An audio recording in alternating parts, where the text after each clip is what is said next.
नमः सिद्धेभ्यः। ॐ नमः सिद्धेभ्यः।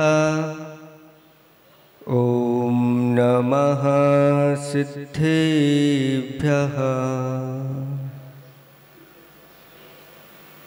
निर्मल जल सामान्य है जिनका चंदन से हैं दिव्य वचन। अक्षत सम अक्षत है श्रद्धा, सुमनों सा सुंदर है तन। नैवेद्य चरित्र जान है दीपक, बस विधि करते धूप दहन। ध्यान सुफल है अर्घ्य समाधि, मुनिवर तुमको नित्य नमन। अनर्घ्य पद को पाने गुरुवर, मेरा अर्घ्य समर्पित है। एक जीवन क्या सौ सौ जीवन, गुरुवर तुम्हें समर्पित है। ऋषिवर तुम्हें समर्पित है। देवादिदेव 1008 चैतन्य चमत्कारी चिंतामणि पाष्टात भगवान की। नैनागिर से मोक्ष पधारे बरदत्त आदि पंच महर्षि राजों की। परम पूज्य 108 आचार्य प्रवर गुरुवर श्री विद्यासागर जी महामुनिराज की। 3 कम 9 करोड़ मुनिराजों की। सिद्ध चक्र महामंडल विधान की। परम पूज्य मुनिवर श्री विमल सागर जी महामुनिराज की जय। अनंत सागर जी महाराज की जय। धर्म सागर महाराज की जय। भाव सागर महाराज की जय। धर्म स्नेही भव्यात्माओं, आज आप सभी यहाँ पर उपस्थित हुए हैं। क्यों हुए हैं? बोलो। महाराज आज होली है और होली विशेष दिन कहलाता है, इसलिए हम होली मनाने आए।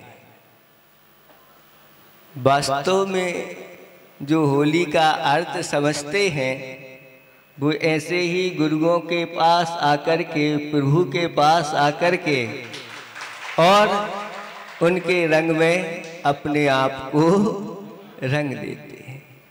कहा भी है कि ज्ञान गुलाल पास नहीं श्रद्धा। ज्ञान गुलाल पास नहीं श्रद्धा, ज्ञान गुलाल पास नहीं श्रद्धा। रंगना समता रोली है और नहीं प्रेम पिचकारी कर में।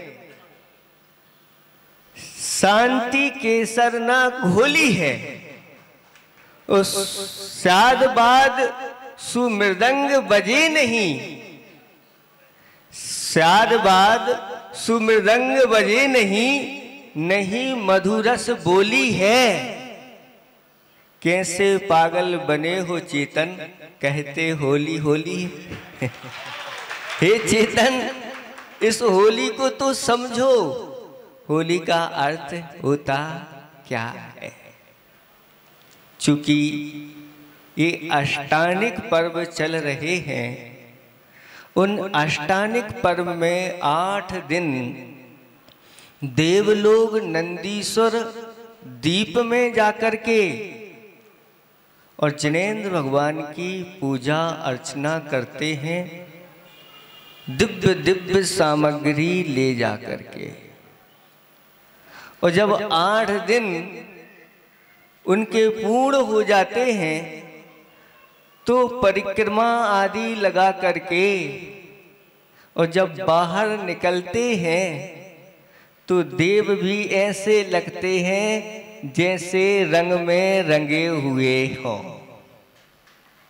क्योंकि इतनी प्रचुर मात्रा में वहां पर केसर आदि सामग्री जब चढ़ाई जाती है तो स्वयं भी उसमय हो जाते हैं और सभी बिल्कुल ऐसे लगते हैं जैसे होली खेल के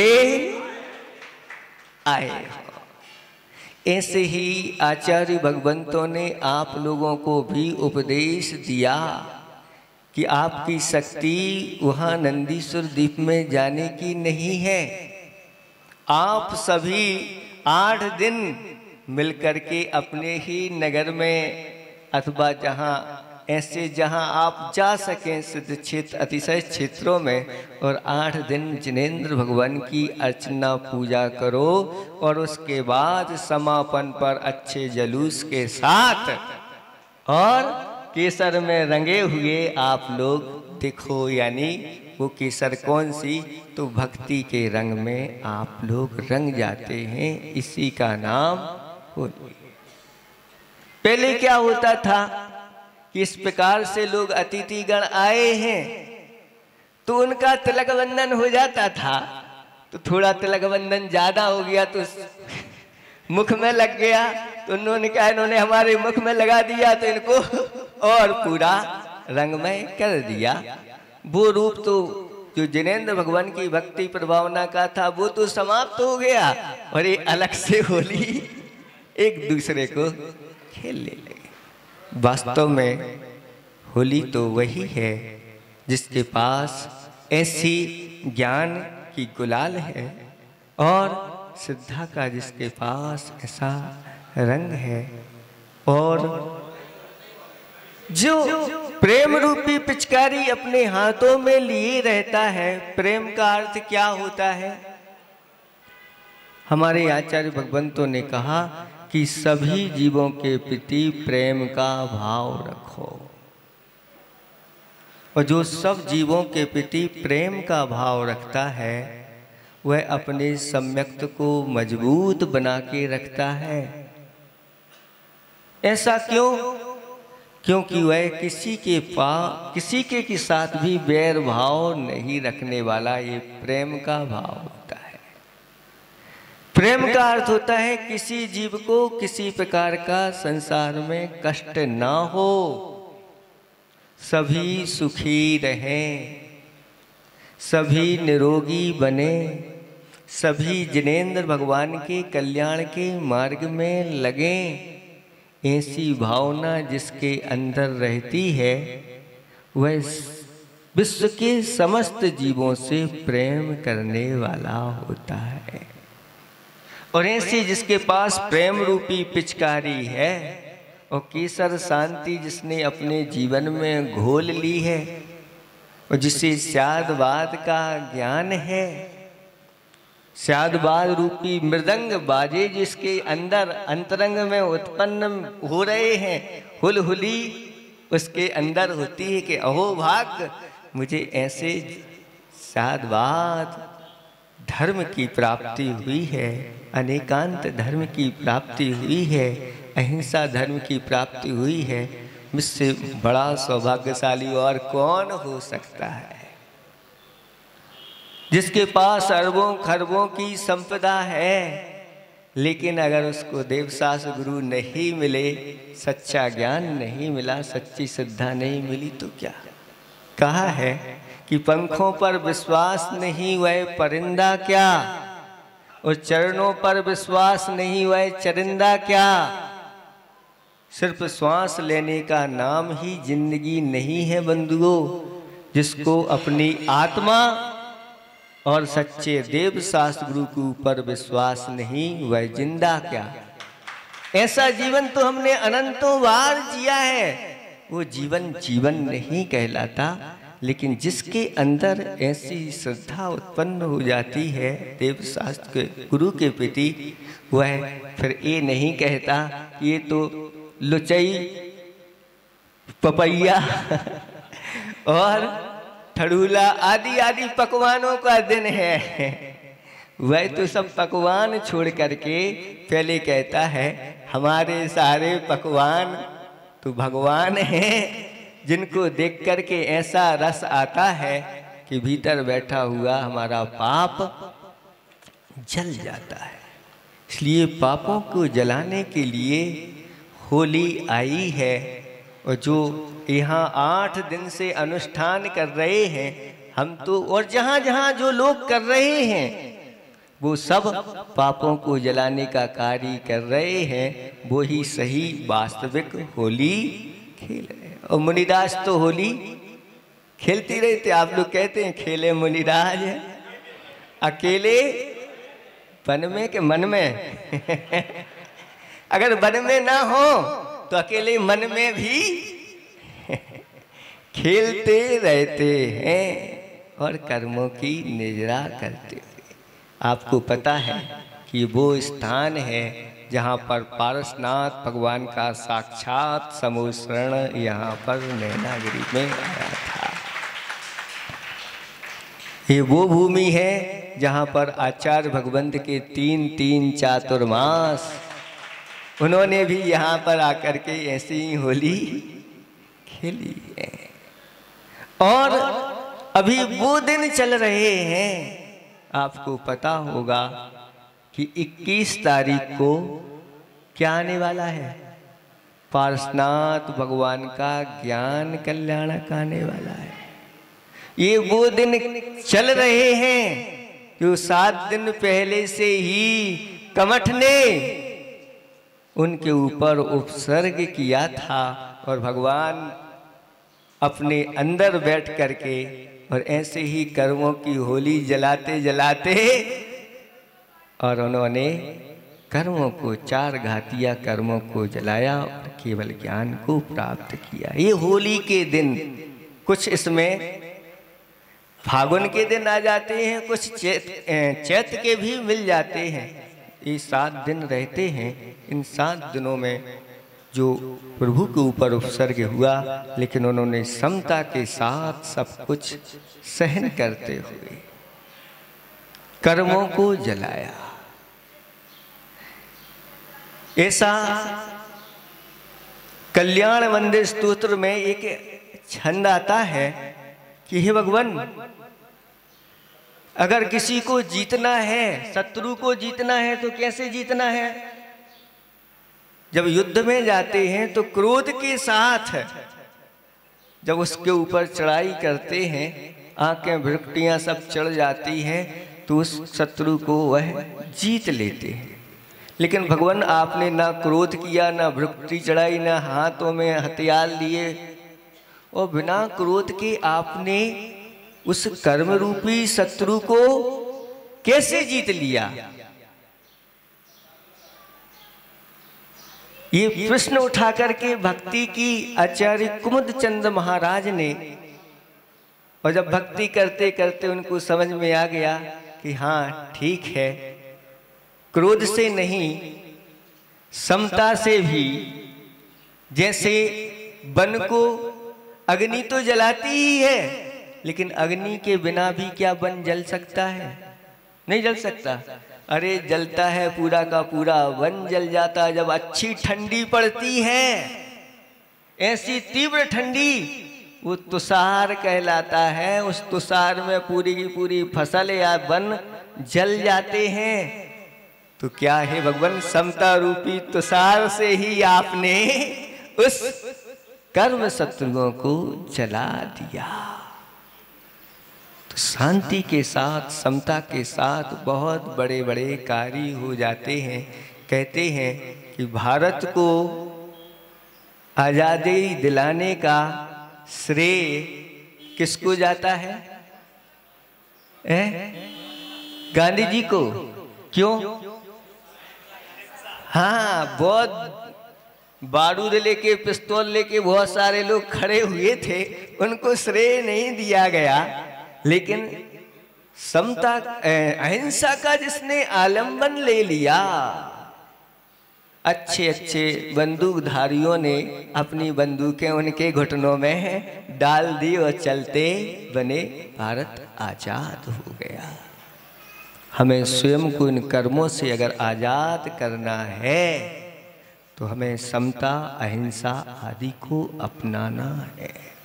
और जो जितना इन चीज़ों को अपने जीवन में अपनाता जाता है उतना ही कर्मों से छूटता चला जाता है।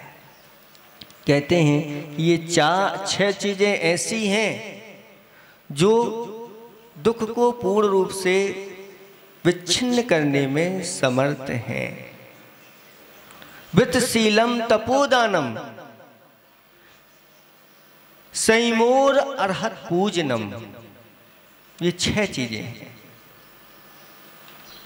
वित्त, शील, तप, दान, संयम और अर्हत पूजन, ये 6 ऐसी हैं, ये सारे दुखों को छुड़ाने में समर्थ हैं। जो जो इन चीज़ों में प्रवृत्त हुआ है, जिसने अपने जीवन को इनमें लगाया है, आगे जाकर के वह दुखों से छूटा है।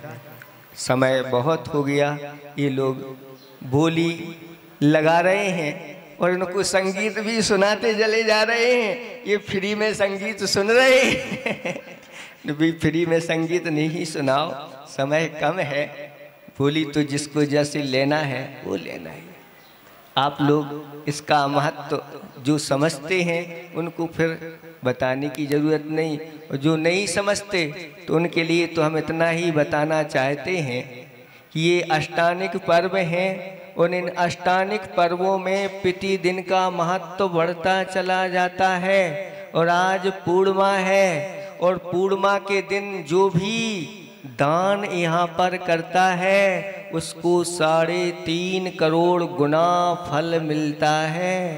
आज आप लोग द्रव्य लेकर के आए हो, बहुत चतुर हो। ये द्रव्य आप जितनी लाए हो 3.5 करोड़ बार जितनी द्रव्य लाते उतना फल आज ही मिलने वाला है। ये क्यों महाराज, कहाँ से बोल रहे हो? तो हमने आप लोगों के पास अगर वर्धमान कैलेंडर हो पिछला वाला, जिसमें व्रत आदि के बारे में दिया है, उसमें अष्टानिक व्रत का फल दिया और उसमें ये कहा कि जो पूर्णिमा को एक उपवास करता है उसको 3.5 करोड़ उपवासों के बराबर फल मिलता है। तो ये सिर्फ उपवास में ही नहीं लगाना, ये तो सारी जनेन्द्र भगवान के प्रति, देवसास गुरु के प्रति भक्ति, पूजा, आराधना, अभिषेक आदि आदि इन सब में लगाना। इसमें किसी प्रकार का कोई संशय नहीं करना। अरे ये तो करोड़ में दिया है, हम तो कहते हैं, जैसे अभी पंडित जी एक दिन सुना रहे थे ना कि देखो अपना धन जो है अगर आपने ब्याज पे दे दिया और फिक्स जमा कर दिया 7 साल के लिए, 10 साल के लिए, कितना मिलेगा? दूना हो जाएगा। अब 13 साल में होता होगा, 13 साल में दूना हो जाएगा, ठीक है। और अगर बैंक में जमा नहीं किया और चतुर व्यापारी है और उसने अपना धन व्यापार में लगा दिया और अच्छा कुशल व्यापारी है तो कितना कर लेता है? वो 4 कर लेगा। और अब व्यापारी के बाद आता है किसान की बात। और अगर अच्छा किसान है और वह अपने उस धन रूपी बीज को और अपने खेत में बो देता है तो कितना? 40 गुना 1 साल का है और 13 साल का कितना होगा? आप लगा सकते हैं।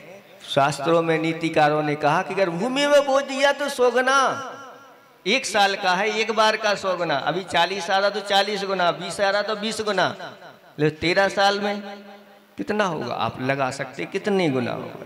लेकिन वही धन रूपी बीज अगर आपने ऐसे दान के 7 स्थानों में लगा दिया, जिन बिंबम, जिनागारम, जिन यात्रा महोत्सवम आदि आदि 7 स्थान हैं, इनमें लगा दिया तो कितना फल मिलेगा?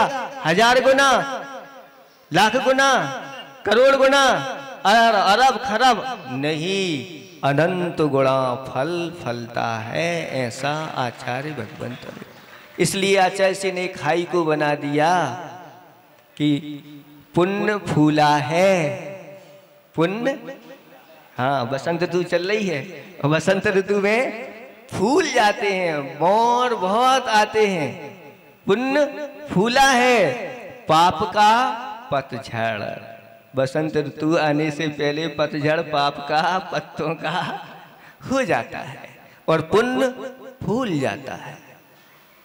फल अनंत, पुण्य फूला है, पाप का पतझड़, पुण्य फल अनंत, अनंत फल रूपी उस पर लगते हैं। ऐसी ये जिनेंद्र भगवान की महिमा सर्वोपरि है। इसलिए आप लोग अच्छी तरह से इन 6 चीज़ों में अपने जीवन को लगाओ और अच्छी ऐसी होली खेलो। एक दिन होली खेलते खेलते सब कर्मों का धुआं उड़ जाए और सिद्धालय में जाके आप लोग दिखते हैं ना पंचकल्याणक, तो पंचकल्याणक में जब सिद्ध भगवान सिद्ध होते हैं तो धुआं उड़ता है। वो किस भावों का? असद भावों का धुआं है कि ध्यान अग्नि प्रज्वलित हुई नहीं और कर्म ईंधन न जलाया है। असद भाव का धुआं उड़ा नहीं और सिद्ध स्वरूप न पाया है और पाप आदि इस प्रकार से नष्ट नहीं हुए तो फिर अपनी होली होली नहीं कहलाती। इसलिए आप सबको ये होली अच्छी तरह से ऐसे ही धार्मिक अनुष्ठान करके मनाना है। बस इतना ही हम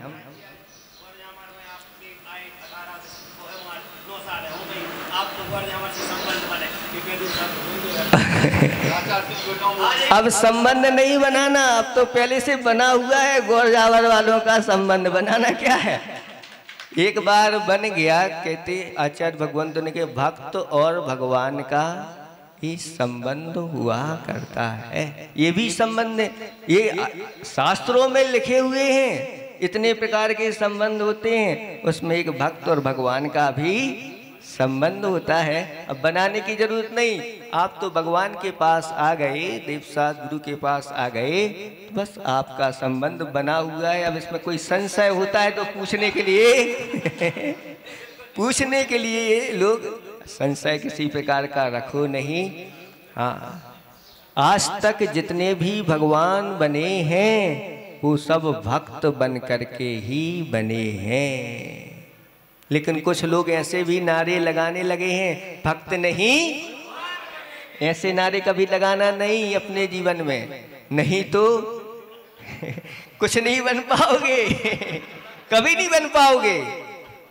जितने भी बने हैं, चाहे वो तीर्थंकर ही क्यों ना हो, तीर्थंकर प्रकृति का बंध होता है तो वह देवसात जिनेंद्र भगवान की अरहंत भक्ति, सिद्ध भक्ति आदि आदि सूलह कारण पार जिन्होंने नहीं पढ़ी हैं वो ऐसी बातें करते हैं।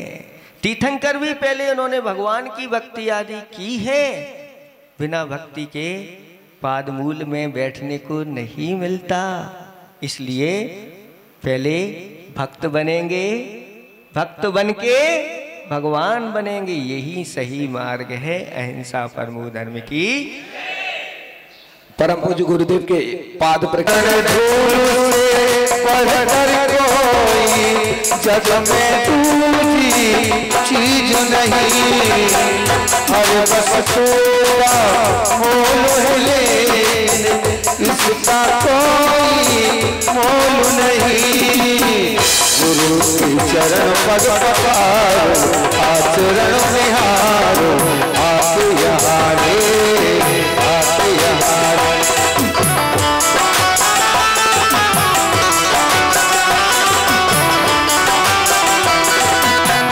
चरण धूल से पलकर रगों में कोई चीज नहीं, हर वक्त